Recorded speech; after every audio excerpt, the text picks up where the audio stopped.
Let total number of turns of the solenoid are capital N's. Current I enters and current I leaves. Let a solenoid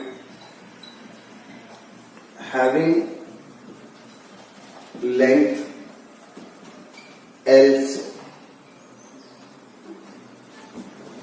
let N is the total number of turns of the coil wound over the solenoid. Let a solenoid having length L, let L is total number of turns. Let small n is number of turns per unit length of the solenoid.